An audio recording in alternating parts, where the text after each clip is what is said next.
नमस्कार साथियों, आप देख रहे हैं स्वतंत्र खबर। मैं हूं जय फतेहाबाद के आज इनालों के जय फतेहाबाद पहुंच चुके हैं। आप ये देखते हैं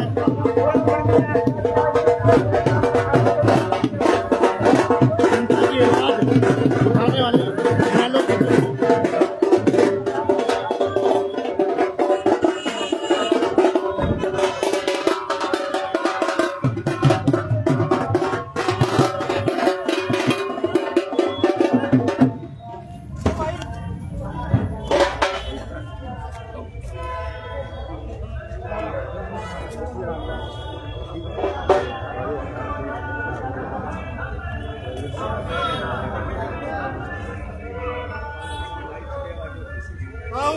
अमर रहे, अमर रहे, अमर रहे।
इनेलो सुप्रीम अभी घोटाला जो है फतेहाबाद के 4 धर्मशाला पहुंच चुके हैं।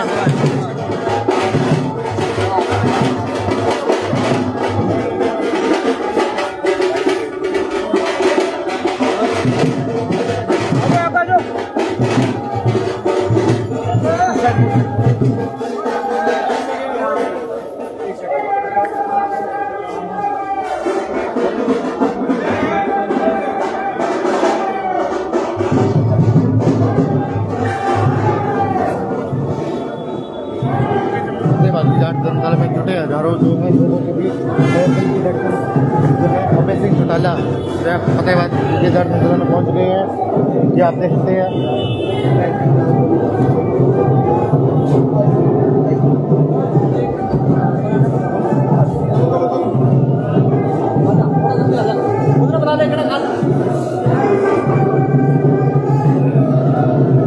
चल भाई चल चल चल चल चल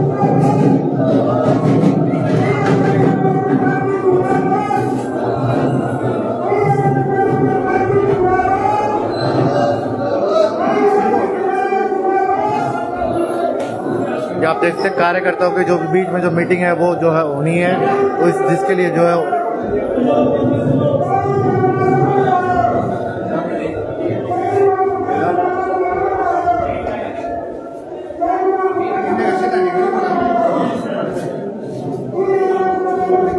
प्रधान जी अभी नहीं होगी।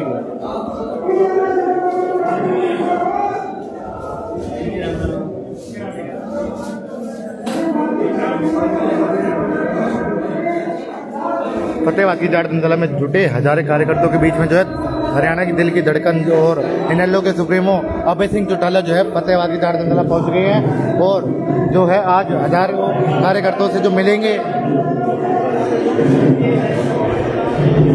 आप बता दें अजय सिंह चौटाला ने जो देश की बढ़ती महंगाई, बेरोजगारी और किसानों की समस्या को लेकर जो है विधानसभा में अनेक बार जो मुद्दे भी उठाए हैं।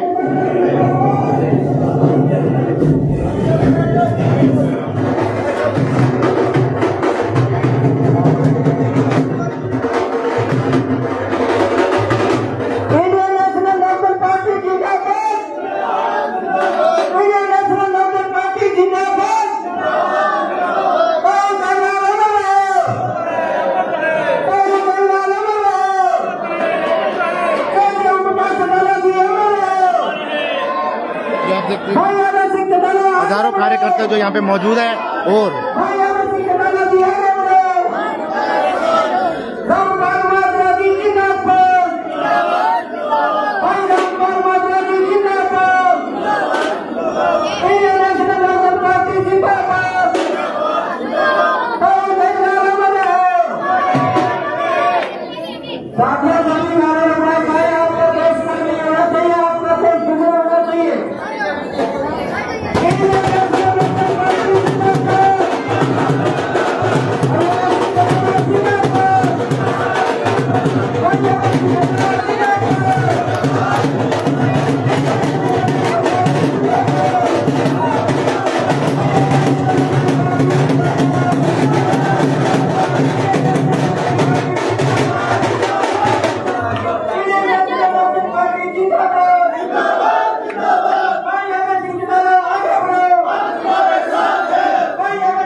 हमारे बीच में पहुंचने पर भाई अगर सिंह चौटाला जी का जोरदार तालियों से स्वागत करेंगे सभी साथी। और अब मुझे लगता है उन्होंने क्या काम करे, जो भी साथी खड़े अपने अपने स्थान पर बैठे मंच के आगे व्यवस्था में सभी साथी काफी है ये साइड में उतर के बैठे। बहुत बहुत स्वागत है हमारे बीच में आज हरियाणा प्रदेश की बुलंद आवाज, हरियाणा के किसानों की, कमेरों की, 36 बिरादरियों की बुलंद आवाज चौधरी अभय सिंह चौटाला जी, उनके साथ हमारे पार्टी के प्रदेश के अध्यक्ष चौधरी रामपाल माजरा जी, हमारी नेता और महिला विंग की प्रदेश प्रभारी श्रीमती सुनैना चौटाला जी और महिला विंग प्रदेशाध्यक्ष श्रीमती तनुजा जी पहुंची। आप सभी का यहाँ पहुंचने पर बहुत बहुत स्वागत है। मैं निवेदन करूंगा हमारी पार्टी के कर्मठ जिलाध्यक्ष सरदार विक्टर सिंह गडोली जी से कि वो आए और चौधरी साहब का, माजरा साहब का यहाँ पहुंचने पर स्वागत करें। सरदार विक्टर सिंह गडोली जी, सरदार विक्टर सिंह गडोली जी जिलाध्यक्ष।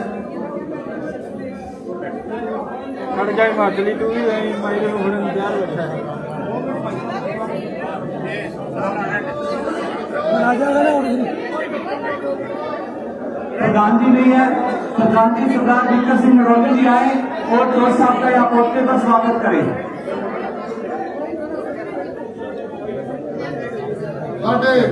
बहुत ही सत्कारयोग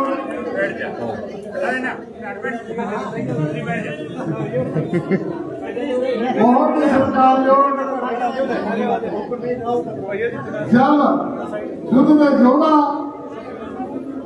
हरियाणा की आन वान शान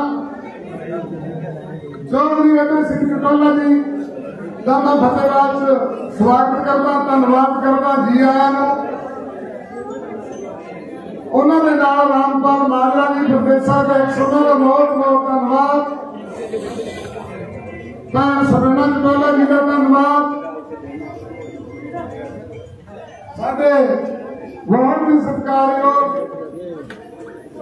भैन तनुजा जी का बहुत बहुत शुक्रिया, धन्यवाद।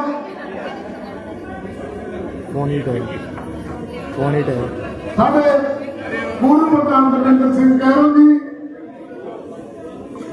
साडे चाचा झाजड़ा साहब, राम भगत चेयरमैन साहब और साडे बहुत ही मेरे छोटे भाई हरि सिंह जी डांगरा, प्रेम सिंह जी गंगड़ी, बाकी साडे अंगद मीसरा जी हल्का अध्यक्ष रतिया, हल्का अध्यक्ष फतेहाबाद। मैं ਤਾਂ ਧੰਨਵਾਦ ਹੀ ਕਰਨ ਵਾਸਤੇ ਤੁਹਾਡੇ ਅੱਗੇ ਆਇਆ। ਬਾਕੀ ਗੱਲ ਤਾਂ ਸਾਡੇ ਨੇਤਾ ਚੌਧਰੀ ਅਲੇ ਸਿੰਘ ਚੁਟਾਲਾ ਜੀ, ਰਾਮਪਾਲ ਮਾਜਰਾ ਵੀ ਦੱਸਣਗੇ। ਮੇਰੇ ਵੱਲੋਂ ਤਾਂ ਸਾਰੇ ਮੰਚ ਦਾ ਸਵਾਗਤ, ਸਾਰੇ ਆਏ ਹੋਏ ਮੇਰੇ ਭੈਣ ਭਾਈਆਂ ਦਾ। ਸਾਡੇ ਬੰਦਾ ਆਪਣਾ ਕਸਬਾ ਜੀ ਭੁਪਿੰਦਰ ਸਿੰਘ ਜੀ और बाकी सारी जितनी संगत है मेरे भाई आया, सारे का बहुत बहुत धन्यवाद, शुक्रिया मेरी तरफों। जय हिंद। पत्रकार साथियों से अनुरोध है, आप सभी साथियों साइड में चले जाएं। पत्रकार साथियों से, क्योंकि पीछे दिखाई नहीं दे रहा, सारे हाथ मार रहे हैं। आप वो साइड खाली कर दें जो साथी खड़े हैं, वहाँ पत्रकार साथियों की क्या जगह बैठे हैं, वो साइड खाली करते। पत्रकार साथियों से अनुरोध है, आपके पीछे बैठे हो पब्लिक दिखाई नहीं दे रहा, प्लीज आपसे हाथ जोड़ के मैं धुआं न मारने से एक साइड में हो जाए साथियों। और विकास जी, आप सभी जो इधर कार्यकर्ता साथी बैठे हैं, आप सभी से निवेदन है कि पत्रकारों के लिए जगह छोड़ दें। अब मैं निवेदन करता हूँ हमारी पार्टी के पूर्व में जिला प्रधान रहे प्रदेश सचिव सरदार गुरविंदर कैरम जी से कि वो आए और तो सबका स्वागत करें। बहुत ही आदरणीय अजीज हमारे नेता पार्टी के सुप्रीमो माननीय चौधरी अभय सिंह जी चौटाला साहब, उनके साथ में हमारे पार्टी के प्रदेशाध्यक्ष चौधरी रामपाल जी माजरा, हमारी महिला प्रदेश की प्रभारी श्रीमती सुनैना चौटाला जी, प्रदेश अध्यक्ष महिला सरोजा जी, मनता सिंह, सभी पार्टी के वरिष्ठ नेता, हमारे जिला के प्रधान विक्रम सिंह जी हडौली, हल्का के प्रधान अंगद मीसरा जी, युवा के प्रधान नरेंद्र डांड जी, आप सभी हम सब लोग जो फतेहाबाद हल्का के आज हमारे हरदिल अजीज नेता चौधरी अभय सिंह चौटाला जी का स्वागत करने, अभिनंदन करने के लिए इकट्ठे हुए हैं। दोस्तों, हम बधाई देते हैं चौधरी अभय सिंह चौटाला जी को, चौधरी रामपाल माजरा जी को, जिस लड़ी को उन्होंने आज प्रदेश में शुरू किया है। पूरा हरियाणा में जो बदलाव की लहर खड़ी होती जा रही है, उसके बीच में आज फतेहाबाद का हल्का भी हमारी बहन सुनैना चौटाला जी जिस तरीके से पिछला चुनाव उन्होंने जहां लड़ा और सारे आज मुझे दिखाई दे रहा ये मेहनत, तो ये भी लड़ी में आ गए। लेकिन दोस्तों, एक जो हम अक्सर बात करते हैं बात करूंगा सोचा हमें हमारे नेताजी को अपन ये बात कर देना, अपन रोज कट्ठी बात करा, पर एक चीज याद आ जावे, कल ही बार हमारे बीच हमारे नेता चौधरी ओम प्रकाश चौटाला जी नहीं रहे। बड़ा अफसोस है, बड़ी दिक्कत उनकी हमें कमी महसूस करी। लेकिन दूसरी तरफ जिस तरीके से दुर्ग पुरस्कार देवीलाल जी के जाने के बाद उनकी कमी को माननीय चौटाला साहब ने कहीं ना कहीं बहुत बड़ी मेहनत से पूरा करने का काम किया था। चौटाला साहब की कमी तो शायद पूरी ना हो, लेकिन आज जो हम लोग चर्चा करते थे बैठे हुए, उनके बाद में चौधरी अभय सिंह चौटाला एक ऐसा नेतृत्व, एक ऐसा चेहरा हमारे बीच में भगवान की कृपा से एक अवतार हमारे लिए राजनीतिक तौर पे मिला है, जो चौटाला साहब की कमी को पूरा करते हुए इस प्रदेश का मुख्यमंत्री फतेहाबाद के लोगों की भाषा से बनेगा। नजारा को सुना करते हुए, क्योंकि बहुत लोग रीस करते हैं, बहुत लोग अपने आप को दिखाते हैं पूरे प्रदेश में, लेकिन अभय सिंह चौटाला तो एक अभय सिंह चौटाला ही है, दूसरा तो कोई बना को नहीं पाता। आओ फतेहाबाद के साथियों, मैं तो कहूँ बदलाव का दौर है और सब लोगों के बीच में पूरी की पूरी लहर सजी हुई, हम लोग इस बदलाव को लेकर चले, माननीय अभय सिंह जी की ताकत बने। एक बार पुनः फतेहाबाद एक सारा भाईचारा बैठा है, इसका नाम लेना जिसका प्रोग्राम है ये परिवार बैठा है, तो सारे हम लोग हमारे नेता का स्वागत करते हैं, अभिनंदन करते हैं। आप सबका बहुत बहुत धन्यवाद। बहुत बहुत धन्यवाद प्रधान जी। मैं इससे पहले मैडम सुनैना चौटाला जी संबोधित करेंगी, उससे पहले उन्हें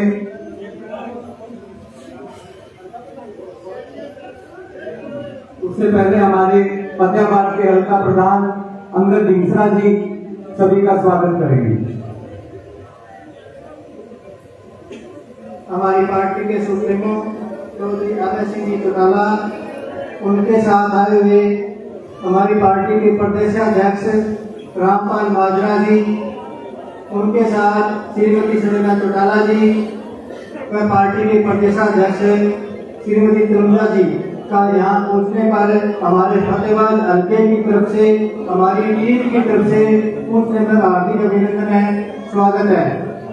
आज फतेहाबाद हल्के की तरफ से हम आपको प्रॉमिस करते हैं कि जो आप हमारे थे, जो ड्यूटी आप हमारे लगाएंगे, हमारी टीम, हमारा प्रभारी सतपाल जी से भी मैं निवेदन करूंगा, पूरी टीम की तरफ से रैली के अंदर जो आप हमारे से उम्मीद करोगे उससे हम आगे अधिक खड़ा उतरेंगे।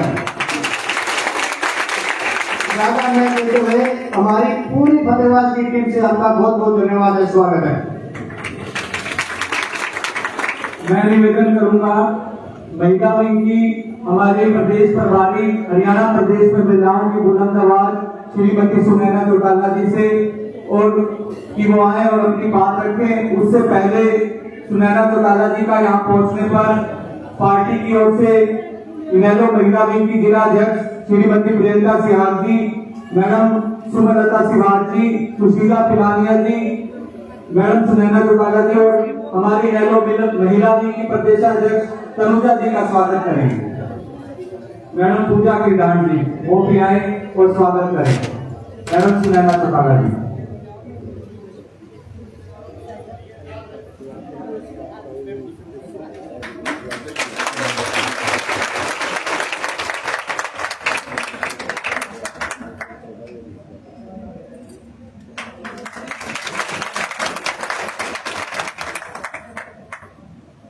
मैं निवेदन करूंगा मैडम सुनैना चौटाला जी से।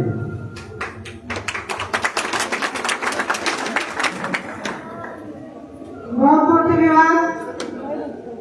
सबसे पहले तो मैं इंडियन नेशनल लोकल पार्टी के सुप्रीमो, हरियाणा प्रदेश के भावी मुख्यमंत्री आदरणीय अभय सिंह जी चौटाला का फतेहाबाद हल्का में पहुंचने पे बहुत बहुत स्वागत करती हूँ, अभिनंदन। साथ ही साथ पार्टी को एक नई ऊर्जा दे रहे और दिन रात अभय सिंह जी चौटाला के साथ संघर्ष कर रहे बहुत ही आदरणीय हमारे प्रदेश के अध्यक्ष रामपाल माजरा जी का भी मैं फतेहाबाद में आने की स्वागत करती हूँ। मैं ज्यादा वक्त नहीं लूंगी, सम्मानित मंच कहूंगी, क्योंकि जितने सब यहाँ पे बैठे हैं आप सब लोग उनसे वाकिफ हैं। बस इतना कहूंगी कि आज बहुत खुशी हुई कि आप सबने मेरा मान रखा। एक एक जिसने मेरे भाई को कहा, सबने कहा कि आपको आने की जरूरत नहीं, हम अपने आप आ जाएंगे। तो आप सब लोग जो मेरे सामने बैठे हैं, पिता तुल्य मेरे बुजुर्ग, मेरी माताएं, बहनें, मेरे भाई और देश का उज्जवल भविष्य, प्यारे बच्चों, मैं आप सबका बहुत बहुत धन्यवाद करती हूँ, अभिनंदन करती हूँ। वहीं हमारी पार्टी के हल्का के प्रधान और हल्का के संयोजक अंगद ढींगसरा, सतपाल और पूरी टीम, जिसमें मैं किस किस का नाम गिनाऊं, हर एक ने सभी नाम तो अभय सिंह जी खुद अपने जुबान से लेंगे। सभी ने जो मिलकर पूरी टीम ने जो साथ दिया, आज उसका दृश्य मैं सामने देख रही हूँ। आप सब लोगों को मैं बहुत बहुत बधाई देती हूँ। आप सबने वो काम किया। मुझे कईयों ने ये भी कहा कि जी हो जाएगी मीटिंग तो 100-200 आदमी चाहिए होते हैं। मैंने कहा भाई देखो, अभय सिंह जी चौटाला आ रहे हैं, उनके नाम से ही आ जाते हैं हजारों लोग। तो आज आपने वही काम किया। आप सबका बहुत बहुत धन्यवाद, आभार। और मैं यहाँ से चुनाव मैंने लड़ा, इसलिए मैं इस बात की भी जिम्मेवारी लेती हूँ, जो हमारे सुप्रीमो जितना आदेश देंगे उतनी महिला शक्ति और उससे कई गुना ज्यादा हम सारे हल्का फतेहाबाद के लोग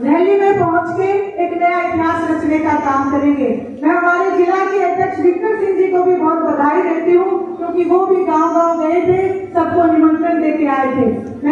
मेरी बात जो आपने सुना, आप सबका बहुत बहुत धन्यवाद, आभार। बहुत बहुत धन्यवाद मैडम जी।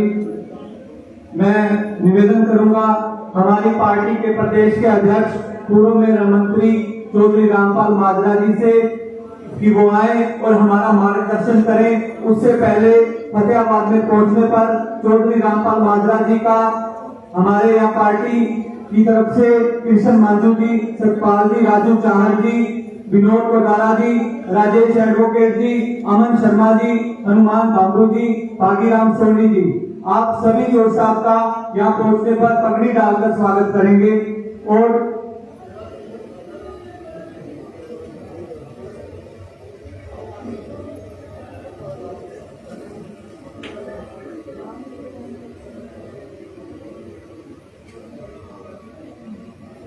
चौधरी रामपाल माजरा जी।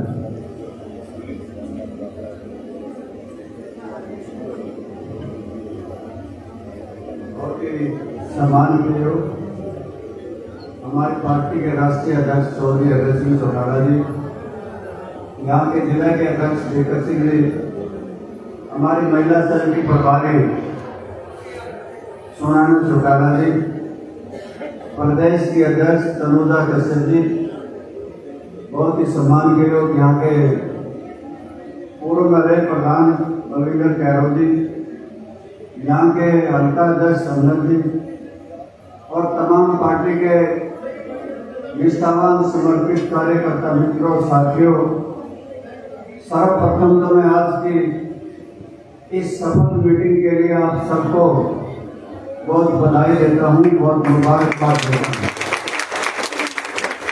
सातवां आए वर्ष चौधरी देवीलाल का जन्मदिन हम किसी शहर कस्बे में तीज और त्योहार की तरह से मनाते हैं। एक विशाल रैली करके उन्हें श्रद्धा सुमन अर्पित करते हैं। अब की बार हमने निर्णय लिया है कि 25 सितंबर को ऐतिहासिक रैली रोहतक में होगी। साथियों, आप सबके हमारे पास टेलीफोन नंबर है और सबके हमारे पास एड्रेस है। हम चाहते तो आपको चिट्ठी लिख सकते थे, फोन कर सकते थे, आपको अखबार के जरिए, सोशल मीडिया के जरिए निमंत्रण दे सकते थे, परंतु हमने ये फैसला लिया कि हमारे राष्ट्रीय अध्यक्ष अभय सिंह चौटाला के नेतृत्व में फतेहाबाद की चौपाड़ में जाकर के, धर्मशाला में जाके सारे कार्यकर्ताओं को इकट्ठा करके सारे लोकदल पार्टी के कार्यकर्ता आपको निमंत्रण देने आएंगे। आज उसी प्रथा को निभाते हुए आप सबको न्योता देने आए हैं, आप सबको निमंत्रण देने आए हैं, सबको बुलावा देने आए हैं और हमें आशा है कि आप हमारे द्वारा दिए गए इस निमंत्रण को सहर्ष स्वीकार करोगे, सिर माथे लगाओगे और सारे रोहतक 25 तारीख को आओगे। निमंत्रण मान लिया, पचरा ने नहीं माना भाई। बहुत धन्यवाद आपका। साथियों, चौधरी देवीलाल एक बहुत बड़ी शख्सियत थे। ये देश अंग्रेजों के गुलाम था। गुलामी की जंजीरें तोड़ने के लिए शहीद आजम भगत सिंह, राजगुरु सुखदेव आंदोलित थे। महात्मा गांधी ने भी भारत छोड़ो आंदोलन शुरू कर दिया था और इस देश में एक नारा लगता था कि ₹1 चांदी का देश में राज महात्मा गांधी का।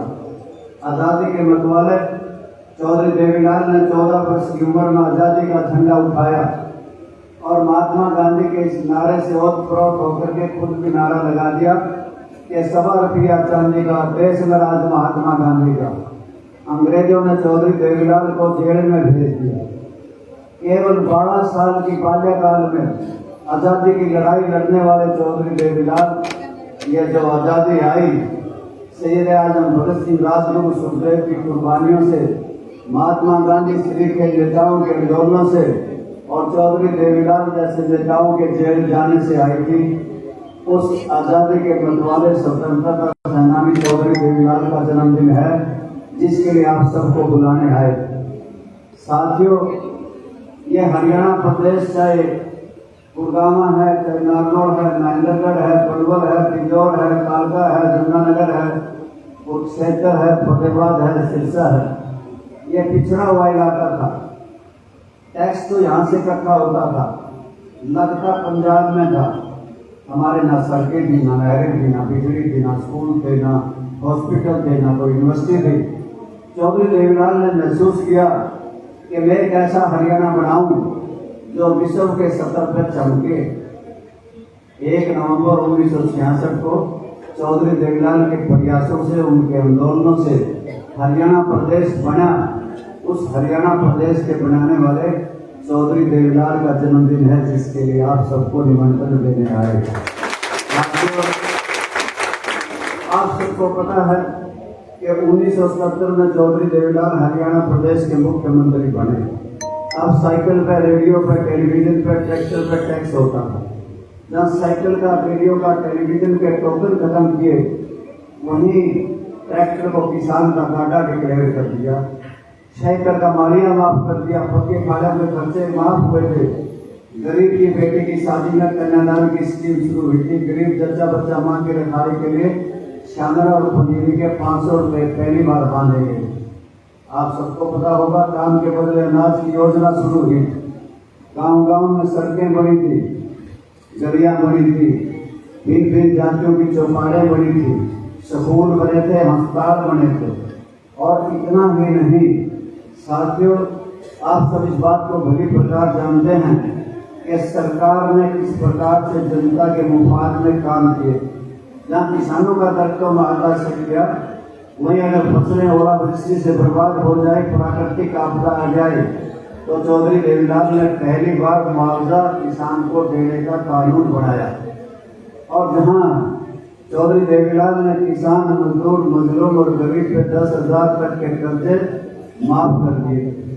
कांग्रेस पार्टी के नेता कहते थे बुढ़ापा पेंशन हो नहीं सकती, कानून नहीं, परंतु चौधरी देवीलाल ने सारी कानूनी बाधाएं तोड़ करके हरियाणा प्रदेश में हर बुजुर्ग को 100 रुपये प्रति माह के हिसाब से बुढ़ापा पेंशन करने का कानून बनाया, जो आज 3,000 रुपये है।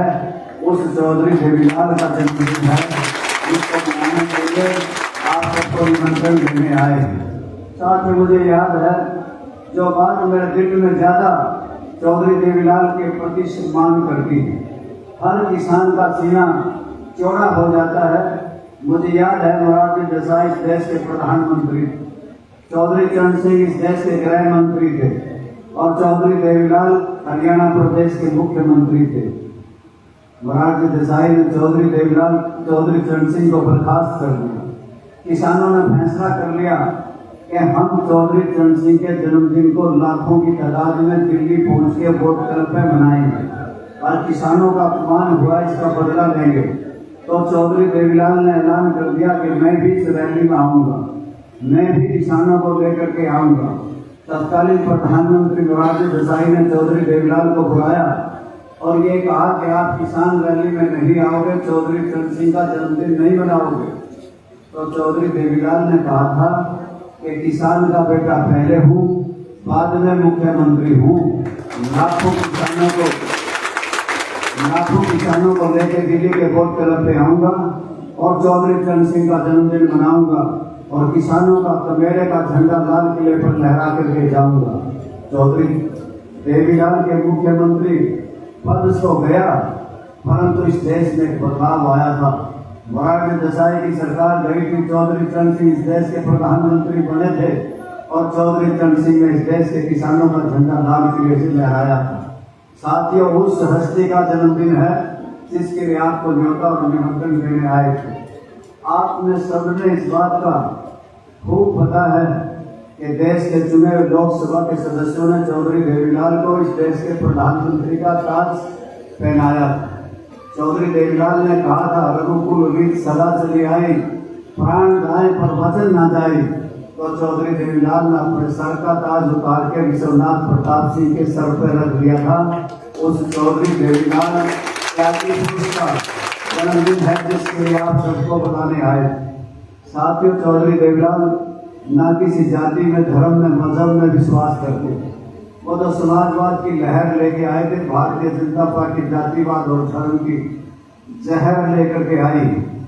साथियों, मैं विशेष तौर से आपसे ये कहना चाहता हूँ कि दलगत राजनीति से ऊपर उठ करके केवल इंडियन नेशनल लोकदल के कार्यकर्ताओं को निमंत्रण नहीं, बल्कि Bharatiya Janata party, JJP, Congress, Bahujan Samaj party, CPI, CPM सारे कार्यकर्ताओं को यह कहना कि वो आए जाकर के स्नान करें, विशेष तौर से कहना बीजेपी और जेजेपी और कांग्रेस वालों में कहना, भाई भूल भुलैया में कोई पाप हो गया हो, तुम्हारे हाथ से तो गलत काम हो गया हो, ये गंगा का स्नान है, 25 तारीख को रोहतक में एक डुबकी लगा लो, थारे पाप भी कर जाएंगे। तो तुमने पाप किए हैं, क्योंकि हरियाणा प्रदेश में आप सबको पता है लहर तो कांग्रेस की थी, सरकार बीजेपी की बनी, इसका खुलासा तो चौधरी अभय सिंह चौटाला करेंगे। परंतु मेरे साथियों, जिस किसान कमेरे के लिए, जिस पिछड़े के लिए, जिस शोषित के लिए चौधरी देवीलाल ने अपनी जिंदगानी लाई और जिस संघर्ष के साथ चौधरी ओम प्रकाश चौटाला ने उसे सींचा, आज उस कमेरे किसान की क्या हालात है। गैर स्वामीनाथन योग की रिपोर्ट लागू करने वाले कहाँ पता नहीं चल रहा, जो बस्तर उतार कर, कपड़े उतार करके हमेशा प्रदर्शन करते थे कि स्वामीनाथन योग की रिपोर्ट लागू हो, एनएसपी का कानून बनाने वाले साथी वो भारतीय जनता पार्टी के पता नहीं कहाँ सो गए। 2022 में हमारी आंगड़ी किसान की टुकड़ी करने का चुनजना लिए जो फिरते थे, आज वो आंगड़ी घर की हाथी रह गई। साथियों, हमारे जो चौधरी देवीलाल ने ओलावृष्टि होने पे मुआवजे तय किए थे, फसलों का मुआवजा आज भी ओलावृष्टि हो जाती है, अत्यधिक बाढ़ आ जाती है, फसलें तो आज भी बर्बाद होती है, परंतु हमारे वो मुआवजे कहाँ गए, कहाँ हमारी फसलों के बोनस चले गए, कहाँ हमारा डीएपी गया, कहाँ हमारा यूरिया गया, कहाँ हमारे फास्फेट खाद चले गए। आज कहते हैं कि पोर्टल पे खाद मिलेगी, पोर्टल को हम कहाँ ढूंढेंगे? हम भोले भाले किसान गांव में ढूंढे, कस्बे में ढूंढे या शहर में ढूंढेंगे? आज मेरे मित्रों, हम भी धोखा वक्त पे खा जाते हैं। किसान सम्मान निधि का बहुत प्रचार किया गया, जो केवल साल में 6,000 रुपये है और 500 रुपये प्रति माह के हिसाब से है। हमने सारी वोटें किसान सम्मान निधि के नाम पर किसानों में लुटा दी और भारतीय जनता पार्टी के पर्दे में डाल दी। इसी प्रकार से जो भाई गरीबी रेखा से नीचे रहते हैं, उन गरीबी रेखा से नीचे रहने वाले भाइयों ने 5 किलो मुफ्त अनाज देकर के भारतीय जनता पार्टी ने सारी वोटें ले ली। मैं इसलिए कह रहा हूँ कि भारतीय जनता पार्टी किसानों के कमेरे के खिलाफ है। अगर कोई भी किसानों की बात करता है तो उनकी आंख में रटता है। आपके सामने है 5 प्रदेशों के रहे गवर्नर सत्यपाल मलिक जी की विदाई हुई, उसे राजकीय सम्मान के साथ विदा करना चाहिए था, परंतु नहीं किया गया। अच्छी मानसिकता दिखाई, क्योंकि उन्होंने ये कह दिया था कि एमएसपी का कानून बनाओ, आंदोलित किसानों से बात करो। साथ ही इतना ही नहीं, आपके जगदीप धनखड़ जी देश के उपराष्ट्रपति, उनकी किस प्रकार से उनका इस्तीफा लिया गया, ये तो एक पहली है, परंतु एक विदाई देना तो मैं समझता हूँ उनका फर्ज था।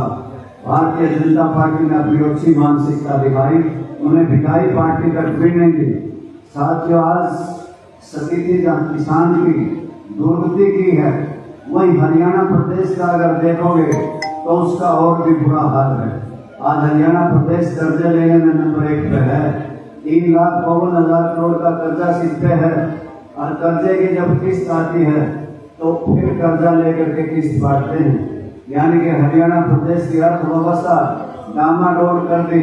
हरियाणा प्रदेश में अपराधी गंद ना रहे, हरियाणा प्रदेश अपराध में भी नंबर 1 का सूबा बन गया। आज ये राजधानी बन गई अपराधियों की, फिरौती मांगी जाती है, हत्याएं की जाती हैं, गिरफ्तार किए जाते हैं। आज गोलाबारी हरियाणा प्रदेश में है, ऐसा माहौल है। और हरियाणा विधानसभा में मुख्यमंत्री का जवाब आया कि 1 वर्ष में 538 मर्डर हुए, और फिर भी ये कहता है कानून व्यवस्था तो सही है। 538 लोग मारे गए, फिर भी कानून व्यवस्था सही बताते हैं। साथ ही इसी प्रकार से नशे में हरियाणा प्रदेश नंबर 1 पे है और बेरोजगारी में नंबर 1 पे है।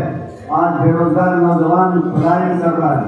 चाहे कनाडा जाए, अमेरिका जाए, इंग्लैंड जाए, और जो वापिस रिपोर्ट होके आता है हाथों में हथकड़ियां, पैरों में बेड़ियां, और फिर हवाई अड्डे पे पशुओं जैसा व्यवहार करके छोड़ दिए जाते हैं। मित्रों और साथियों, आज हरियाणा प्रदेश में रक्षक भक्षक बन के बाढ़ खेत को खाती, दरिया के किनारे खुद पानी चूस के बिजली खंभे चाट गए। आज स्कूलों में मास्टर नहीं, अखबारों में डॉक्टर नहीं।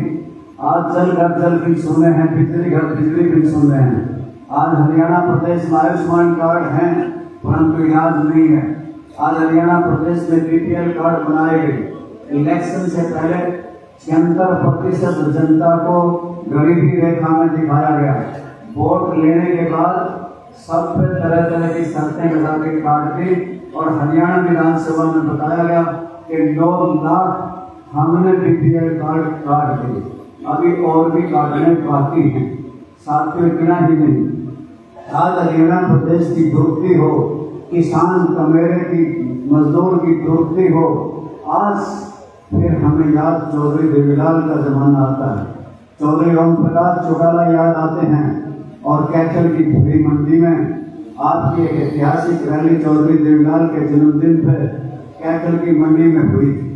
लाखों की भीड़ में चौधरी ओम प्रकाश चौटाला ने अपने चाचे परखे बेटे अभय सिंह चौटाला को अपना राजनीतिक वारिस डिक्लेयर किया, और आप सबने हाथ उठा करके चौधरी ओम प्रकाश चौटाला का समर्थन भी किया था, और ये कहा था कि हम अब आगे से इसके साथ रहेंगे। साथियों, अभय सिंह चौटाला ने भी कोई कसर नहीं छोड़ी थी। मुझे तो कहने में बुराई भी नहीं, ये अपने माँ बाप का श्रवण है आज के युग का। इतनी सेवा की है, अपने माँ बाप के आज के युग में कोई करता भी नहीं। साथियों, जनता के प्रति भी इनका समर्पण भाव देख के मुझे कहना पड़ेगा, एक एमएलए था, 89 विरोधी थे, 89 एमएलए दूसरी पार्टियों के थे। जब जनता की आवाज बन के हरियाणा प्रदेश की जन समस्याओं के लिए धारता था, तो 89 एमएलए कोण में लगते थे, कभी स्पीकर बैठता था, कभी उठता था। मैं इन्हें हरियाणा विधानसभा में धारने के लिए बहुत बधाई देता हूँ। हरियाणा प्रदेश के नहीं, पूरे देश के किसान आंदोलित, और 380 दिन से दिल्ली में धरने पे धूप में छाम में भूखे प्यासे बैठे थे। 750 जाने चली गई थी, वह निहार रहे थे, देख रहे थे कोई एमपी कोई एमएलए हमारी मदद में आएगा। हिंदुस्तान भर का कोई भी एमएलए कोई भी एमपी नहीं आया।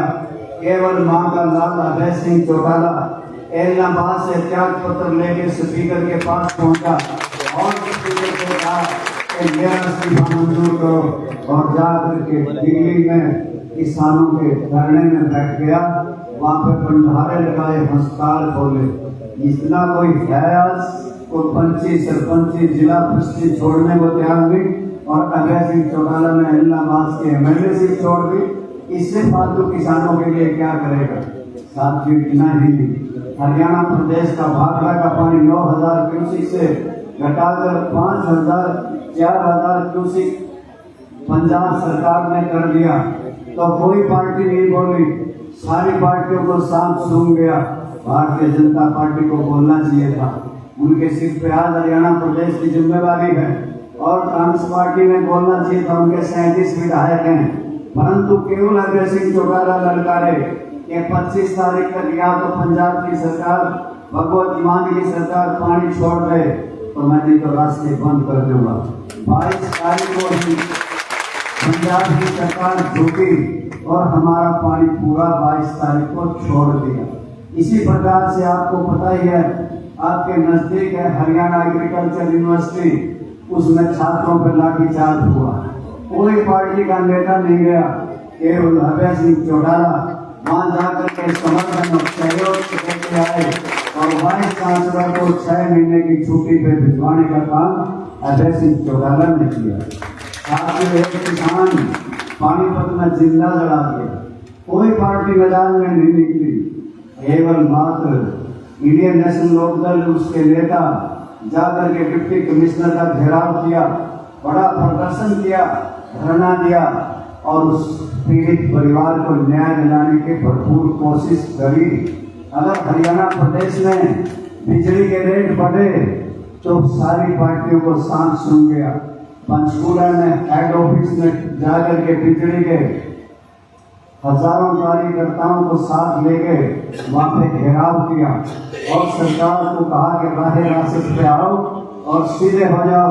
और मेरे साथियों, मुझे पूर्ण विश्वास है आगे भी अगर भारतीय जनता पार्टी की सरकार को कुठाराघात और जुल्म तुम्हारे साथ करेगी तो अभय सिंह चौटाला सीना सफल होकर लड़ेगा, संघर्ष करेगा। और मैं आप सबसे इतना ही कहना चाहता हूँ, जाओ गांव गांव की गली में जाओ कूचे कूचे में शहर में। अब पता दो सबको कि 25 तारीख को महाकुंभ है रोहतक में।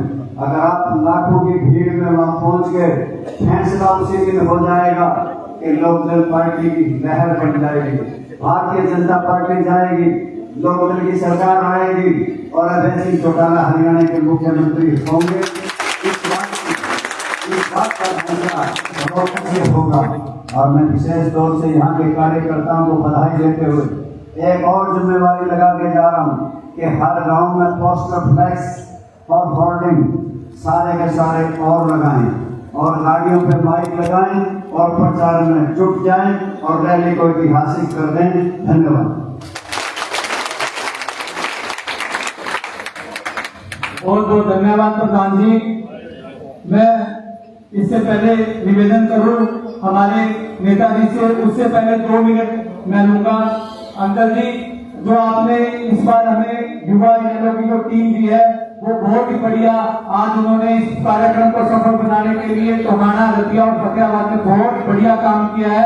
मैं बधाई देना चाहता हूँ हमारे युवा इनेलो के जिला प्रधान जो नरेंद्र धांटी है उनको और प्रदेश सचिव अमन शर्मा को, प्रदेश सचिव जो और भी जो साथी प्रदेश कार्यकारिणी में शामिल है सभी को, सभी युवा हल्का प्रधानों को बहुत बहुत बधाई देना चाहता हूं। साथ ही मैं निवेदन करूंगा चौधरी अभय सिंह जी के स्वागत के लिए हमारे हल्का प्रधान अंगद ढिंसरा जी से, हल्का संयोजक सतपाल सिद्धू जी से, अमित सरोहा से, ईश्वर धांगड़ जी से, पीताम्बर सिंगला जी से, राजदीप बेनीवाल जी से, कृष्ण मांझू जी से, देवीलाल जाखड़ जी से, अजय गौड़ जी से और अजय मांझू जी से कि वो आए और चौधरी साहब का पगड़ी पहनाकर और मोमेंटो देकर स्वागत करें। साथ ही मैं निवेदन करूंगा हमारे युवा इनेलो के प्रदेश सचिव अमन शर्मा व हमारे ISO के प्रदेश उपाध्यक्ष अमित काकर जी से कि वो चौधरी साहब का यहाँ पहुंचने पर स्वागत करें। उससे पहले मैं आप सभी से विनोद गोदारा जी जो हमारे युवा के हल्का प्रधान है, उससे पहले मैं 4 नारे लगाऊंगा। आप सभी से निवेदन है कि गुंजायमान आवाज के अंदर आप नारों का जवाब दें।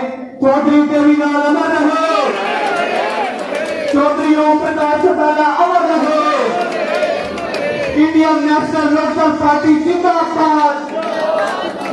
आवाज नहीं आ रही। इंडियन नेशनल लोकदल पार्टी जिंदाबाद, चौधरी अभय सिंह चौटाला जिंदाबाद, चौधरी अभय सिंह चौटाला जिंदाबाद। मैं निवेदन करूंगा हरियाणा प्रदेश की 36 बिरादरी की बुलंद आवाज, किसान कबीले वर्ग के नेता, 36 बिरादरी के नेता, हम सबके प्रेरणा स्रोत चौधरी अभय सिंह चौटाला जी से कि वो आए और हमारा मार्गदर्शन करें और आने वाले जो संविधान दिवस समारोह है उसके लिए सभी कार्यकर्ताओं को दिशा निर्देश दें। चौधरी अभय सिंह चौटाला जी और अजय मांझू जी जो चौधरी भजनलाल जी के बहुत बड़े समर्थक आज इंडियन नेशनल लोकदल पार्टी को ज्वाइन कर रहे हैं, उनका पार्टी में बहुत बहुत स्वागत है अजय मांझू जी का।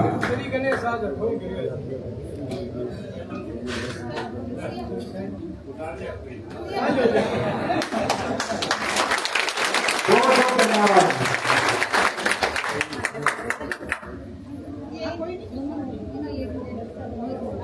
साथ ही आज गांव काटेलेरी से बाबूराम जी, पवन जी, संजय जी, डोगर जी, शीशन जी, धर्मपाल जी, रतन सिंह जी, सुनील जी, देवीलाल, अरविंद जी और ओम प्रकाश सैन जी, आज उन्होंने इनेलो पार्टी ज्वाइन किया। आपका भी बहुत बहुत स्वागत है। मैं निवेदन करूंगा चौक साहब से।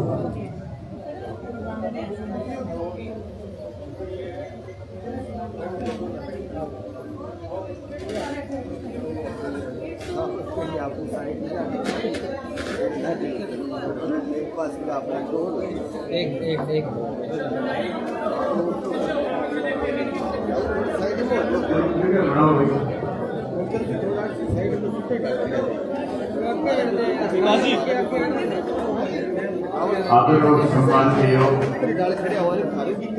इंडियन नेशनल लोकदल पार्टी के प्रदेश के अध्यक्ष पूर्व रेल मंत्री चौधरी रामपाल माजरा जी, महिला की प्रदेश की प्रभारी श्रीमती सुनैना चौटाला जी, प्रदेश की महिला की अध्यक्ष श्रीमती तनुजा कश्यप जी, जिला के अध्यक्ष सरदार विक्रम सिंह भड़ोली जी, प्रदेश के सचिव सरदार रविंदर सिंह खैरो जी, पूर्व के रेल चेयरमैन श्री राम भगत माजरा जी, हल्का के अध्यक्ष भाई अंगद जी ढीमसा, हल्का के प्रभारी सतपाल सिंह जी, जिला के प्रेस प्रवक्ता मंच का संचालन कर रहे विकास मेहता जी, जाट सभा के प्रधान जगदीश झाझड़ा जी, जिला के युवा के अध्यक्ष नरेंद्र कुमार जी, महिला की हल्का के अध्यक्ष सुशीला पिलानिया जी, महिला की प्रदेश महासचिव सुमलता शिवाज जी, आनंद ताखर जी, विनोद गोदारा जी, ईश्वर सिंह डांगड़ जी, अमित कुमार जी और अमित शर्मा जी, मंच पे मेरे साथ बैठे हुए पार्टी के प्रदेश, जिला और हल्का स्तर के सभी नेतागण, आज के इस फतेहाबाद विधानसभा क्षेत्र के कार्यकर्ताओं की मीटिंग में आए हुए पार्टी के बहुत ही वरिष्ठ कर्मठ मेहनत कार्यकर्ता साथियों, माताओं, बहनों, पत्रकार छायाकार दोस्तों, सबसे पहले तो मैं उन सब साथियों का स्वागत करता हूं जिन्होंने आज अलग अलग पार्टियां छोड़ करके इंडियन नेशनल लोकदल पार्टी में अपनी आस्था जताई है, नीतियों पे भरोसा किया है। उनका स्वागत है, उनका अभिनंदन है। साथियों, हमने तो कार्यकर्ताओं की बैठक बुलाई और मुझे ये कहने में कतई कोई संकोच नहीं है। मैंने इस जाट भवन के हॉल में अनेकों दफा मीटिंग करी है। एक बार भी सैकड़ों बार कार्यकर्ताओं के साथ बैठक हुई है और जिले की बैठक में भी कहीं ना कहीं हाल में कोई ना कोई जगह जरूर बढ़ जाती थी। लेकिन आज मैं हमारे नए संगठन के साथियों को इस बात की बधाई देता हूं कि इन्होंने हर गांव के अंदर जिस तरह से संगठन को खड़ा करने में बड़ी भूमिका निभाई, उसी तरह से आप सबको आमंत्रित करके आज की इस सभा में बुलाने का काम किया। इसके लिए मैं उस सारी टीम को बहुत बहुत बधाई देता हूं और आपको उम्मीद करता हूं कि 25 तारीख को जोशी साहब के जन्म दिवस के ऊपर आप अपने साथ सैकड़ों की संख्या में और गांव के लोगों को लेकर के चौधरी देवीलाल के प्रति जहां श्रद्धा सुमन अर्पित करने आओगे, वहीं उसके साथ साथ देश और प्रदेश में एक नया संदेश दोगे कि हरियाणा प्रदेश के अब इंडियन नेशनल लोकदल पार्टी के कार्यकर्ताओं ने फैसला ले लिया कि आने वाले समय में हम कांग्रेस को सत्ता से दूर कर देंगे, भारतीय जनता पार्टी को सत्ता से पार करेंगे, चौधरी देवीलाल की नीतियों की सरकार हरियाणा प्रदेश में बढ़ाने का काम करेंगे। मेरे से पहले रामपाल माजरा जी ने बहुत विस्तार से सारी बातें आपके सामने रखी। एक एक बात आज हरियाणा प्रदेश में किस किस्म के हालात हैं, ये नई सरकार बनने के बाद हमें किस किस कठिनाई से गुजरना पड़ा। आज प्रदेश के अंदर क्या हो रहा है, इन सब बातों का बड़े विस्तार से उन्होंने चर्चा की। अगर मैं उन्हीं की बातों को दोहराऊंगा तो लंबा समय लगेगा। आपको भी गांव में जाना है और गांव में जाकर के 25 तारीख के लिए अभी से एक एक साथी को जाकर के निमंत्रण और न्योता देना है, ताकि 25 की रैली आपकी ऐतिहासिक रैली हो। सम्मान साथियों, मुझे पिछले 1 वर्ष से लगातार प्रदेश के अंदर नए सिरे से संगठन बनाने के लिए अलग अलग गांव में, शहर में और कस्बों में जाने का मौका मिला। मैं और माजरा साहब दोनों मिलकर के कैसे नया संगठन खड़ा किया जाए, पुराने साथियों को संगठन के साथ फिर से जोड़ा जाए, इसके लिए हम लगातार प्रदेश का भ्रमण कर रहे थे। जब प्रदेश में गए तो वहां पे आम लोगों में एक चर्चा थी। आम आदमी ये कहता था कि हमने जो है इस भारतीय जनता पार्टी को 2019 में सत्ता से पार कर दिया, लेकिन बदकिस्मती थी हमारे प्रदेश की कि हमने कुछ ऐसे लोगों पे विश्वास और भरोसा कर लिया जो कहीं ना कहीं ये कहते थे कि हम चौधरी देवीलाल जी की नीतियों को आगे बढ़ाने का काम करेंगे, जो ये भी कहते थे कि हम 75 पार का नारा देने वाली भारतीय जनता पार्टी की सरकार को जमुना पार कराने का काम करें। अनेक और वायदे आपके साथ करते थे और उसके साथ साथ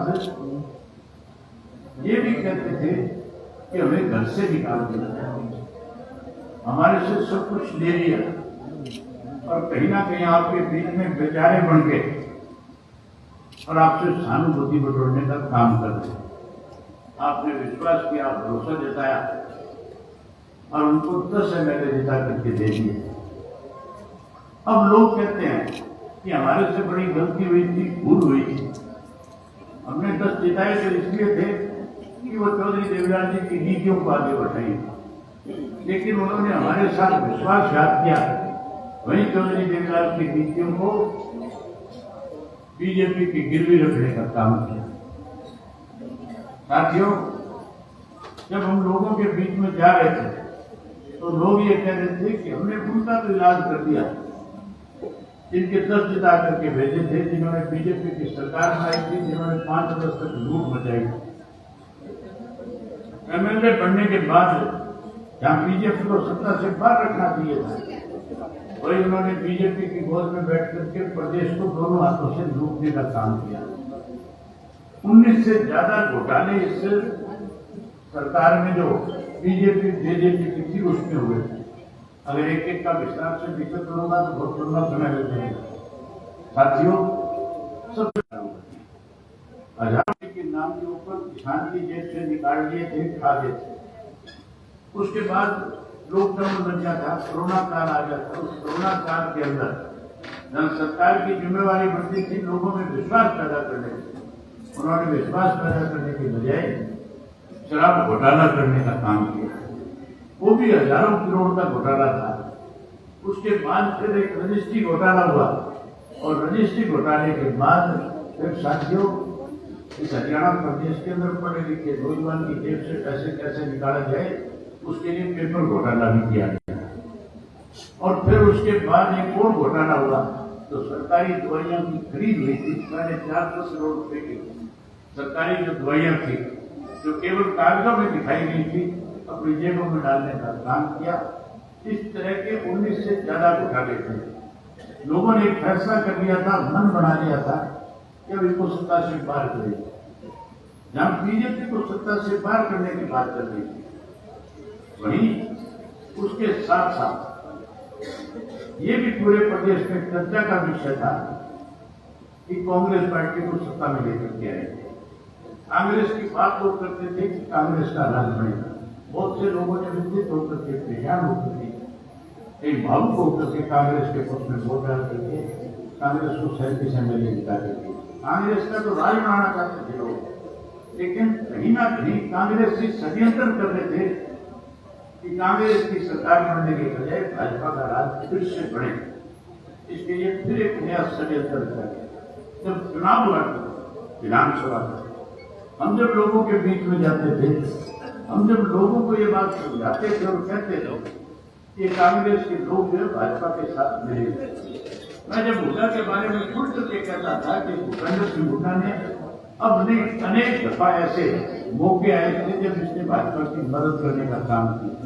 अब की बात फिर ये करेगा और भाजपा की सरकार प्रदेश में बनाने का काम करेगा। आप सचेत रहो, इससे दूरी बढ़ाओ। लेकिन लोगों ने मेरी बात पे विश्वास करने की बजाय कहीं ना कहीं हुड्डा को मुख्यमंत्री बनाने के लिए अपना वोट डालने का काम किया। लोग हुड्डा को मुख्यमंत्री देखना चाहते थे और हुड्डा जो है कांग्रेस को हराने को रंग लगा हुआ था कि कांग्रेस सत्ता में कैसे न आए, कैसे बीजेपी की फिर से सरकार में। जहां साथियों इस चुनाव के अंदर आप लोगों ने बीजेपी का तो सफाया कर दिया, जो कहते थे 17% वोट है, 10 MLA जीत करके आए, अगली बार 45 जिताएंगे, अपनी सरकार बनाएंगे। उनको तो हाशिए पे ला दिया, तो माइनस में आकर के खड़े हो गए। बीजेपी का तो नाम लेने वाला भी कोई नहीं बचा। हर फतेहबाद में है कि कोई नाम लेना रहेगा। 2-4 को तो मैं जानता हूँ, 2-4 तो भी फिर है, 2-4 का भी इलाज करो। उनको तुम जब तुम्हारे से मिले तो उनको खूब से अपने पास भेजो। चौधरी देवलाल के जन्मदिन पे हरी झंडी बांध के चलो ताकि तुम्हारे पास हो जाए।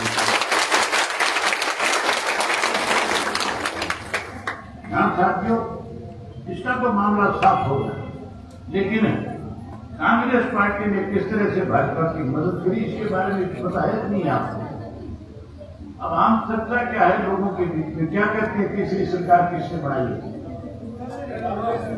किसका नाम लेते हैं, किसके बारे में कहते हैं सरकार बाप बेटा ने बढ़ा दिया। अब इन दोनों बाप बेटों का नाम लेते हैं कि इनने बढ़ा दिया। और इन दोनों ने 2 साल तक लगातार एक ही प्रचार किया। ये कहते थे इंडियन नेशनल लोकदल पार्टी जो है वो वोट काटू पार्टी है। ये कहते थे कि ये बीजेपी की बी टीम है। अब पता लग गया ना बीजेपी की बी टीम कौन है। असलियत का पता लग गया कि नहीं लग गया अभी तक? ये पता तुम्हें नहीं तो रोहतक वाले कहते थे हुड्डा ने बनावांगे लियावांगे, उनको भी लग गया। वो भी खुल के कहते हैं अब की बार इसकी धान हम रोहतक नहीं काटेंगे, आप रोहतक यहाँ साथियों इसने षड्यंत्र किया। मैं आपका ज्यादा समय नहीं लेकर के सिर्फ थोड़ा सा बताना चाहूंगा कि षड्यंत्र कैसे रचा गया, कैसे बीजेपी की सरकार तीसरी बार बढ़ी। अपन गांव के अंदर जब पंचायत का चुनाव आता है तो गांव का सरपंच और पंच जब चुनते हैं ये उम्मीद लगा करके चुनते हैं कि अच्छा काम करे। अगर वो अच्छा काम ना करे तो फिर अगली बार उस सरपंच को जो है दोबारा नींद जोड़ने का काम करते, उसके लिए नया बना देते। बनाते हो नहीं बनाते? इसी तरीके से एमएलए का चुनाव, अगर एमएलए अपने विधानसभा क्षेत्र में लोगों के काम ना करवा सके, लोगों की उम्मीदों पे खरा ना उतरे, तो फिर लोग अंदर ही अंदर फैसला कर देते अगली बार इसको नहीं बनाएंगे, कोई नया चुनेंगे। ऐसे बनाते हो नहीं बनाते? दूर जाने की जरूरत नहीं, फतेहबाद में ले लो, तुमने कितने ही सरपंच कितने ही अलग अलग एमएलए बनाए कि नहीं बनाए? अलग अलग हर बार बदल बदल के बना करके देखे। तो साथियों जब चुनाव हो रहा था, चुनाव से पहले सर्वे कराया गया। सर्वे सारी पार्टियां कराती है, सर्वे हमने भी कराया था, सर्वे कांग्रेस वालों ने कराया था, सर्वे जो है बीजेपी वालों ने भी कराया। उस सर्वे की रिपोर्ट में एक बात बड़ी खुल करके सामने आई। उसमें कांग्रेस की जो 30 एमएलए सीटिंग थे उनके बारे में लिख करके आया था सर्वे की रिपोर्ट पे कि अगर इन 30 के 30 को दोबारा टिकट दे दी तो इनमें से 16 ऐसे हैं जिनको लोग चुनाव में हरा देंगे, जिनको वोट नहीं देंगे। 16 को हराने की जब बात बीजेपी वालों को पता लगी तो बीजेपी वालों ने उसी दिन फैसला कर दिया कि भूपेंद्र सिंह हुड्डा को झटका देना चाहिए। अगर इसको झटका देंगे तो ये फिर सीधा होकर के तुम्हारे पास आ जाएगा। झटका देने के लिए ईडी वालों की जिम्मेवारी लगा दी कि अलग अलग हरियाणा प्रदेश में जितने बड़े बिल्डर उनके घरों पे छापे मारो और छापे मार के भूपेंद्र सिंह हुड्डा के खिलाफ पर्चा दर्ज करो। ईडी वालों ने छापे मारे और छापे मारे जब ये कह के पर्चा दर्ज किया कि हुड्डा ने अपनी सरकार में रहते हुए इनको गलत तरीके से लाइसेंस देने का काम किया। मुकदमा दर्ज हो गया। आपको पता है ना मुकदमा दर्ज हो गया था। मुकदमा दर्ज होने के बाद हुड्डा को अरेस्ट नहीं किया, पकड़ा नहीं, बल्कि उसको कहा कि जाके भाजपा के नेताओं से संपर्क कर ले, कहीं तेरी जान बच जाएगी। हुड्डा ने बीजेपी के बड़े नेताओं से संपर्क किया और संपर्क करके जाके कहने लगा, बताओ मैं आपकी क्या मदद कर सकता हूं। भाजपा वालों ने कहा कि तो 30 के 30 सिटिंग जो है इनको टिकट दिलवा दे। इनको अगर टिकट दिलवा देगा तो हम तेरे को जेल की सलाखों के पीछे ले जाएंगे नहीं। अब नहीं दिलवा पाया तो चलते चुनाव में उठा करके जेल में बंद करने का काम करे। हुड्डा इस बात से डर गया और सीधा राहुल गांधी के पास गया। राहुल गांधी से जाके कहने लगा कि अगर सिटिंग 30 के 30 को टिकट नहीं दी तो इनमें आधे से ज्यादा भाग जाएंगे, अलग अलग पार्टियों में शामिल हो जाएंगे, लोगों में गलत मैसेज चला जाएगा। अब हमारी सरकार बन रही है, फिर सरकार बनने में कोई अड़चन और दिक्कत आ जाएगी। राहुल गांधी ने हुड्डा की बात पे भरोसा किया और 30 के 30 को टिकट दे दिया। बीजेपी वालों ने उसी दिन कह दिया था कि हमारी सरकार बन रही है। केवल वो 30 को टिकट नहीं दिलवाई, फिर 9 और ऐसे कैंडिडेट खड़े किए जिनके खिलाफ हुड्डा ने अपने ही समर्थकों को बागी बना करके चुनाव मैदान में खड़ा कर दिया। एक उदाहरण बताता हूं आपको। ऐसे 9 नाम हैं जिनमें से एक को सारे जानते हैं, आप लोग भी जानते होंगे। उचाना के अंदर वीरेंद्र सिंह का छोरा चुनाव लड़ा था कि नहीं लड़ा था? और वीरेंद्र सिंह का लड़का जब चुनाव लड़ रहा था तो उसके खिलाफ हुड्डा ने 3 लोगों को खड़ा किया। एक वीरेंद्र भोगड़ीपुर का था, एक सडील का था और एक उचाने का काला चेयरमैन था।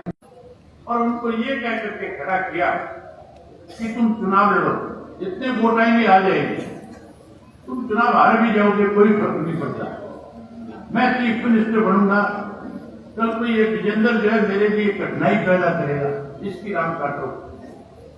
उसकी राम नहीं काट रहा था, कांग्रेस की राम काट रहा था, कहीं बीजेपी की मदद कर रहा था। वो तीनों खड़े हो गए और वो 60,000 वोट ले गए। विजेंद्र सिंह हार गया, वीरेंद्र सिंह का लड़का हारा था नहीं आया। ऐसे 9 कैंडिडेट हराए, 16 टिकट दे करके हराए, 9 किस तरह से हराए। टोटल 25 उम्मीदवार हरा करके भारतीय जनता पार्टी को ये फिर से सत्ता में ले आया। आज इसीलिए पूरे प्रदेश में इस बात की चर्चा है कि बाप बेटों ने दोनों ने प्रदेश का सत्यानाश कर दिया। नाश कर दिया कि नहीं कर दिया?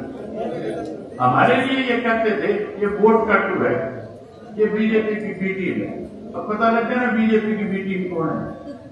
हम वोट का टू नहीं है, हम तो रांद काटने वाले हैं। अगर हम वोट काटने वाले होते तो फिर इस देश से कांग्रेस कभी सत्ता से बाहर नहीं होती। इस हरियाणा प्रदेश से भजनलाल का राज कभी नहीं जाता है।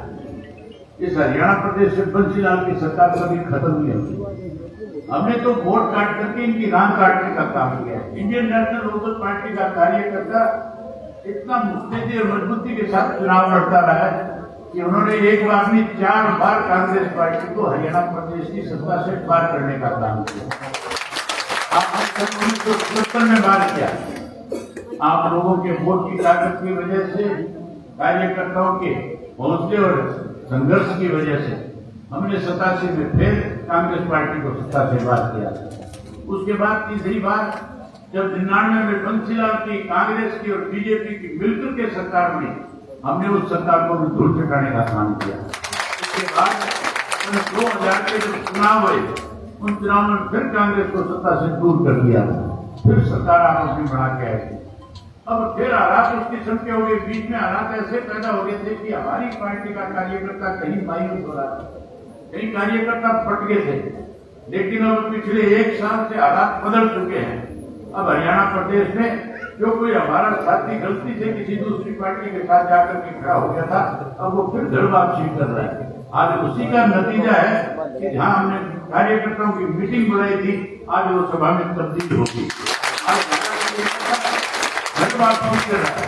और 25 तारीख को आप देखना चौधरी देवीलाल के जन्म दिवस के ऊपर लाखों की भीड़ आएगी, तो सारे रिकॉर्ड तोड़ने का काम करेगी और पूरे देश और प्रदेश में एक मैसेज दे देगी कि अगली सरकार इंडियन नेशनल लोकदल पार्टी की होगी। साथियों, हमने पिछले 24 तारीख को कार्यकर्ताओं की बैठक कैंसिल में बुलाई, जिसमें पूरे हरियाणा प्रदेश के पार्टी के पदाधिकारियों को बुलाया था और उसके अंदर ये फैसला लेना था कि चौधरी देवीलाल जी का जन्मदिन कहाँ मनाया जाए। रोहतक के लोग मेरे सामने आकर के खड़े हो गए। पूरी की पूरी रोहतक की प्रदेश की जिले की कार्यकारिणी ने आकर के कहा कि हम रोहतक में मनाना चाहेंगे। मैंने उनसे कहा कि रोहतक में ऐसी क्या खास बात है, रोहतक में मना करके क्या करोगे? कहने लगे, झूठा ने सबसे पहले चौधर का नारा दे करके कहीं रोहतक के लोगों का बेवकूफ बनाने का काम किया था। आज फिर इसने हरियाणा में बीजेपी की सरकार बना करके हमारे साथ धोखा करने का काम किया। हम इसकी रात रोहतक नहीं काटना चाहते, इसलिए आप रोहतक के अंदर रखो। हमने उनको कहा कि ठीक है, रोहतक में मनाएंगे, लेकिन रोहतक में सही मायने में राम रोहतक के लोग नहीं, आप काटोगे नहीं काटोगे, आओगे सारे वहां पे। तो यही बात करने आया था, आपने मेरी बात सुनी, आप सबका बहुत धन्यवाद। जय हिंद, जय भारत।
इसकी प्रधान नमस्कार। लोकेशन चेंज कर दी ऑफिस की है ना। हाँ, पहले इधर था।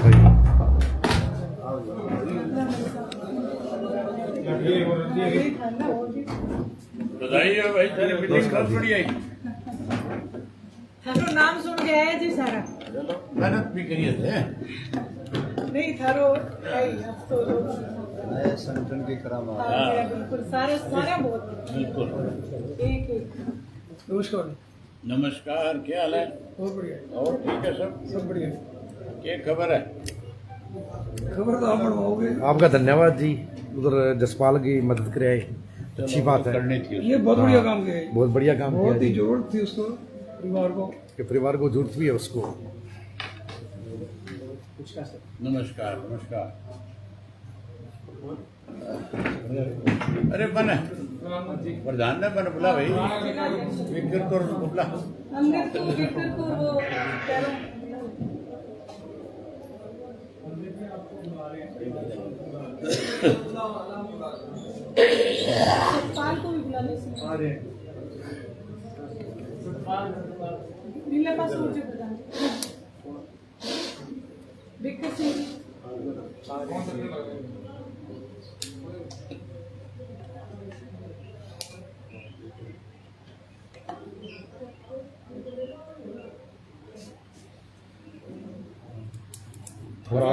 हाँ जी, आज के प्रोग्राम के बारे में अपने सवाल पूछ लो, थोड़ा सा ब्रीफ कर दो जी। नहीं, आप अगर कर दो तो नहीं, हम शुरू हो जाती हैं जी। सवाल पूछ लेते हैं जी। हम शुरू हो जाती हैं। एक नेता प्रतिपक्ष की ना विधानसभा में आवाज गूंजती थी, उसका नाम अभय सिंह चौटाला, लेकिन नेता प्रतिपक्ष है ही नहीं अब। ऐसा था, मैं जब विधानसभा का सदस्य था तो मैं पूरा होमवर्क करके जाता था। सरकार के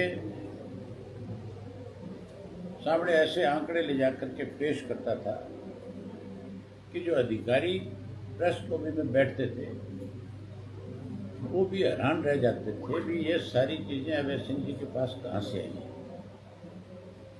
और वो फिर कहीं ना कहीं अपने मंत्रियों को, चीफ मिनिस्टर का बचाव करते हुए लिख करके देते थे भी इसका जवाब ये बनता है। मंत्री और मुख्यमंत्री के पास मेरी बात का जवाब नहीं था। अब भी मैंने इस विधानसभा की कार्रवाई देखी, खास करके लॉ एंड ऑर्डर के ऊपर जब चर्चा हो रही थी, उसमें पार्लियामेंट अफेयर मिनिस्टर ने एक आंकड़ा बताया अपनी तरफ से, कैसे हाउस को गुमराह करते हैं सत्ता में बैठे लोग। ये ध्यान देने वाली बात है। और जहां विपक्ष कमजोर होगा, जहां जिसको समझ नहीं होगी इस बात की, हुड्डा 2 बार चीफ मिनिस्टर रहा है और कांग्रेस के बहुत सारे एमएलए बहुत सीनियर हैं जो बहुत बार मेंबर रहे हैं, जो मिनिस्टर भी रहे हैं, लेकिन कभी तैयारी नहीं करते बेचारे। आंख मीच करके सीनियरिटी के नाम पे कहीं ना कहीं अपनी अखबारों में खबरें बनाने की कोशिश करते हैं। अब की बार जब मैं वो देख रहा था विधानसभा का सत्र, तो ढांडा जो है वो ये कह रहा था कि 2014 के बाद आबादी बढ़ गई, जनसंख्या बढ़ गई, इसलिए अपराध भी बढ़ गए जनसंख्या के साथ। उस भले आदमी को ये पूछने वाला हो कोई कि इस 11 साल में जो आबादी बढ़ी है वो नए बच्चे पैदा हुए इससे बड़ी होगी या किसी और से बढ़ गई? तो क्या हरियाणा प्रदेश के अंदर पैदा होने वाला बच्चा 11 साल की उम्र में अपराधी बन गया? जो तू आंकड़े प्रस्तुत कर रहे, सिर्फ इतना ही पूछने की जरूरत थी, सरकार जो है बैकफुट पर आके खड़ी हो जाए। लेकिन हैरानी की बात है, चुपचाप उसकी बात सुनते रहे, बैठे रहे। किसी एक की भी हिम्मत नहीं पड़ी कि वो खड़ा होकर के ये कह दे भी तू क्या लोगों का बेवकूफ बना रहा है, किसका बेवकूफ बना रहा है, किस तरह के आंकड़े प्रस्तुत करते।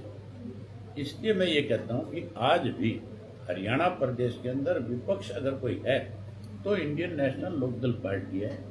हमारे एमएलए को कम समय मिलता है क्योंकि 2 एमएलए, कहीं सरकार को इस बात का भी एहसास है कि ये तैयारी करके आते हैं, ये तुम्हें घेर करके खड़ा करते हैं, इसलिए टाइम बाउंड कर देते हैं हर चीज को, और टाइम बाउंड करके हमारे एमएलए को बोलने नहीं देते। हमने जो पोलिंग अटेंशन लगाई दोनों में सरकार के सामने, उन दोनों में सरकार के पास कोई जवाब नहीं था। हमने जो जल भराव के मामले में पोलिंग दिया था, उसमें अर्जुन ने बहुत खुल करके मिनिस्टर से पूछा था कि सिर्फ ये बताओ कि जल भराव से जो नुकसान हुआ है इसकी भरपाई कैसे होगी, कब करो। उसका कोई जवाब नहीं था मिनिस्टर का। तो सरकार तो बैकफुट पे रही है, लेकिन उसको और ज्यादा बैकफुट पे ले जाने के लिए अपोजिशन का मजबूत होना बहुत जरूरी है। लेकिन यहाँ अपोजिशन जो है सरकार के साथ मिली हुई है। इसी कांग्रेस की वजह से आज भाजपा की सरकार है। मैं एक उदाहरण आपको बताता हूँ किस तरह से भाजपा की सरकार हुड्डा ने बनाई। जहाँ 16 टिकटें ऐसे लोगों को दी जो चुनाव हार रहे थे, जिनका सर्वे में आ रहा था कि सिटिंग एमएलए सारे के सारों में से 30 में से 16 हार जाएंगे, और वो 16 हारे हैं। आप उनकी डिटेल निकाल करके देखें।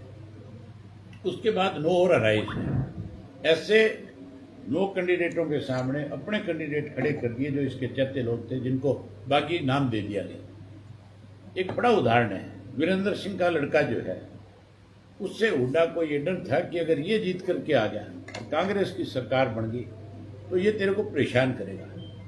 कल को राहुल गांधी कहीं यूथ के नाम के ऊपर इसको आगे ना कर दे, तेरे बेटे को कहीं पीछे ना छोड़ दे, उसको इस बात का बॉर्डर था। तो वीरेंद्र सिंह के लड़के को हराने के लिए उसने 3 कैंडिडेट खड़े किए। एक क्या वीरेंद्र नाम का घोगड़ीपुर का लड़का था, जो भूपेंद्र सिंह हुड्डा का बहुत चाहता था, जिसको कहता था तेरे को टिकट दिलाऊंगा। इसी तरह एक संडील गांव का था, क्या नाम था उसका, दिलबाग संडील का, वो भी हुड्डा का चाहता था। उसको भी कहता था कि तेरे को चुनाव लड़ाऊंगा, चुनाव नहीं लड़ाऊंगा तो तेरे को सरकार बनने के बाद कहीं अच्छी जगह, अच्छी पोस्ट पे लेके आऊंगा, जिससे तेरा सम्मान बढ़ेगा। तीसरा एक वहीं का चेयरमैन था काड़ा, उसको दी टिकट। इन तीनों को लड़ाया, वो तीनों 60,000 वोट ले गए, और फिर विजेंद्र जो है 32 वोट से हार गया। तो कांग्रेस ने कांग्रेस को हराया कि नहीं हराया? इस तरह से हरा करके इन्होंने बीजेपी को सत्ता में लेकर के आने का काम किया है। अब ये केवल घड़ियाली आंसू बहाते हैं, शोर शराबा करके हाउस में से वॉकआउट करके भागते हैं, जबकि सरकार के सामने विपक्ष को अड़ करके खड़ा हो जाना चाहिए। मेरी पार्टी के 37 MLA हो, चीफ मिनिस्टर चू नहीं कर सकता, विधानसभा बोल नहीं सकते। एक एक बात का गर्दन पे पैर रख करके जवाब मांग ले और जवाब देना पड़े उसको। मैं तो अकेला ही बहुत था। हाँ बिल्कुल। मुझे भी इन्होंने षड्यंत्र के तहत हराया। कांग्रेस और बीजेपी मिल गई, बीजेपी वालों ने ऐसे आदमी को टिकट दे दिया जिसको बेचारे को उम्मीद से ऊपर वोट मिल गए। वो तो मैं जब खड़ा हुआ था तो मुझे ये कह रहा था, बोले अभय जी मुझे तो कोई 2000 वोट भी नहीं देगा। मैंने कहा भाई तेरे को टिकट इसलिए दिए बीजेपी ने कि कांग्रेस का प्रत्याशी मजबूत हो जाए। और एंड में यही हुआ कि सारे बीजेपी के जितने लोग थे, उनके छुट भैया जितने नेता थे, सब के सब कांग्रेस के साथ लग गए, और उससे मैं चुनाव हार गया। ये मुझे इसलिए दोनों पार्टियां हराना चाहती थी। इनको पता था कि अगर ये विधानसभा में आ गया तो तुम्हारी छाती पे बैठ के मूंग दड़ेगा, सारी बातें बैठ करके तुम्हारे से करवा लेगा अकेले। अबे जी वोट चोरी की बात हो रही है। ये वोट चोरी है भूपेंद्र सिंह हुड्डा ने कर ली कि नहीं? 60,000 वोट विजेंद्र के चोरी कर गया कि नहीं कर गया? कौन है चोर? बीजेपी भी चोर है, अरे हुड्डा भी चोर है। ये शातिर चोर हैं। कैसे? वो हुड्डा का तो उदाहरण इससे पहले करा, पेन की स्याही बदल करके वोट की चोरी नहीं करी थी। राज्यसभा में स्याही बदली कि नहीं बदली? पेन बदले गए थे नहीं बदले गए? वो कितनी बड़ी चोरी थी। वो बीजेपी ने कांग्रेस ने मिलकर चोरी करी थी। हुड्डा उनके साथ मिला हुआ था। तभी से मैं कह रहा हूँ अरे हुड्डा मिला हुआ है, पर लोगों को मेरे वाली बात समझ नहीं आई। अब लोगों की ये बात जच गई। अब हर आदमी खुल के कहने लग गया कि ये चोर चोर मौसेरे भाई हैं, ये लूट के खाना चाहते हैं, इस प्रदेश को कमजोर करना चाहते हैं। अब की बार लोग इनका बैन निकाल रहे हैं। चौधरी देवीलाल जी एक बात करते थे कि अगर हम ना गलत व्यक्ति को चुन लेते हैं तो रिकॉल, इसको वापस बुलाने का अधिकार होना चाहिए। अगर रिकॉल हो जाए तो अब की बार चुने हुए जो MLA हैं इनमें से 90% वापस चले जाए। रिकॉल होते देर क्या लगती है? लोगों का जैसे ही लोगों को असलियत पता लगती है 1 मिनट में लोग फैसला कर देंगे कि इनको लाओ वापस। इसीलिए चौधरी देवीलाल कहते थे कि प्रजातंत्र में रिकॉल बहुत जरूरी है। चलो साहब, एक आयुष्मान योजना को लेकर के सरकार का जो पैसा बकाया पड़ा है प्राइवेट हॉस्पिटल्स को गए, बार बार उनको हड़ताल करके पैसा वापस लेना पड़ रहा है, उनसे सरकार से भुगतान करवाना पड़ रहा है। इसमें भी एक बड़ी लूट है। मैं आपको बताता हूँ, मेरे से कुछ लोग इस बात पे नाराज हो सकते हैं कि मुझे ये बात कहनी नहीं चाहिए। सरकार के लोग भी शामिल है इसमें, और कुछ डॉक्टर भी ऐसे हैं जो आयुष्मान के नाम के ऊपर दुकान चला रहे हैं। मैं सबकी बात नहीं करता, कुछ डॉक्टर्स हैं जो केवल आयुष्मान के नाम के ऊपर ठगी करते हैं, बेईमानी करते हैं और अपने हॉस्पिटल चलाते हैं, सरकार के साथ मिलकर के पैसा खाते हैं। ये सरकार के पैसे का दुरुपयोग है। आज सदन में अर्जुन चौटाला जी ने जो अपना प्रदेश में जो कर्ज चल रहा है उसको लेकर के मुद्दा उठाया, उसके जवाब। आप ये बताओ मुझे, आप अगर कर्ज ले रहे हो तो कर्ज चुकाने के लिए भी तो पैसा कहीं से लेना पड़ेगा ना। आप कर्ज चुकाओगे कर्जा लेकर के तो वो कर्जा कैसे उतरेगा? विकास कैसे होगा? अगर कोई भी स्टेट, कोई भी कंट्री प्रोग्रेसिव है तो उसको कर्जा लेने की जरूरत नहीं है। इन्होंने बेड़ा गर्क कर दिया, पैसा खुद खा गए। आज हमारे प्रदेश पे 3,52,000 करोड़ का कर्जा है, छोटा पैसा नहीं है। कैसे उतरेगा ये किसी के समझ में नहीं आ रहा। आज यहाँ रामचंद्र जांगड़ा जी आए थे जी, वो बोले ये कर्जा चढ़ने का कारण ही भूपेंद्र सिंह हुड्डा है, बोला 20,000 करोड़ की प्रॉपर्टी जलवा दी। रामचंद्र जांगड़ा जो है तो बहुत लोगों के दाव लगते हैं राजनीति में, उसका दाव लग गया बेचारे का। वो नासमझ आदमी है, वो महिलाओं के बारे में कभी कुछ बोल देता है, कभी किसी के बारे में कुछ बोल देता है। ये कोई पॉलिटिकल लोग थोड़ी हैं, ये नॉन पॉलिटिकल लोग हैं, वाहियात लोग हैं। एक अभी जी जगदीप धनखड़ जी उपराष्ट्रपति रिजाइन दे गए हैं और आपके फैमिली मित्र हैं, तो कुछ अभी तक क्लियर नहीं हो रहा, तो शायद आपसे बात हुई होगी, मुझे तो आप थोड़ा ज्यादा क्लियर बहुत करोगे। जल्दी पब्लिक में आएंगे। अच्छा जी, मुझे जो लगता है कि वो बहुत जल्द आएंगे और जरूर ये बात स्पष्ट करेंगे कि उन्होंने रिजाइन क्यों किया। रिजाइन के बाद बात तो ही होगी आपकी जी। ये वही बता, हाँ मेरी बात हुई है, अभी जी 25 मैं सितंबर जल्द को उनसे मिलूंगा। 25 सितंबर को आप राज्य स्तरीय चौधरी देवीलाल जी का जन्म दिवस मना रहे हैं, तो इन्हें कोई नई घोषणाएं, कोई नई रणनीति, नया संघर्ष? अभी घोषणा करने की जरूरत नहीं, अभी संगठन मजबूत करने की जरूरत है। अभी 4 साल पड़े हैं, अगले 3 साल में क्या होता है, घोषणाओं का दौर जब चुनाव का आखिरी साल आता है तब की जाती है। किस तरह की घोषणाएं करें जिससे लोगों को लाभ मिल सके। आज बीपीएल को लेकर भी आंकड़े पेश किए हैं सदन के अंदर, 9 लाख बढ़ गए, 8 लाख 9 लाख काट दिए, 8 लाख बढ़ गए, 9 9 लाख लाख काट दिए बीपीएल। इन्होंने बढ़ा नहीं है, 9 लाख काट दिए। बीपीएल बनाए इसलिए थे, मनोहर लाल जी भी बहुत शातिर हैं, उन्होंने चुनाव से पहले बीपीएल बनाई, इसलिए बनाए कि वोट मिलेंगे, लेंगे वोट बीपीएल बना करके। अब काट रहे हैं धड़क, पेंशन भी काटेंगे, पेंशन भी बनाई थी, सारे काम करेंगे। सिरसा विधायक गोकुल सेठी आपके शब्दों में बड़ा फोकस कर रहे हैं। चल छोड़, तू कोई अच्छी बात है, पत्रकार बनो, ठीक है ना। एक अच्छा पत्रकार बनने के लिए अच्छा सीखना बहुत जरूरी है। सेठिया बच्चा है, तू भी बच्चा है। ठीक है भाई साहब, थैंक यू जी। कोई खास बात रहेगी तो आप ही बता दो जी, कोई खास आप तो सारी होगी नहीं, कोई जगदीप धनखड़ का ही बता दो जी। ना, क्या बता आपको पता तो भाई अंदर की बात है। चलो सब कुछ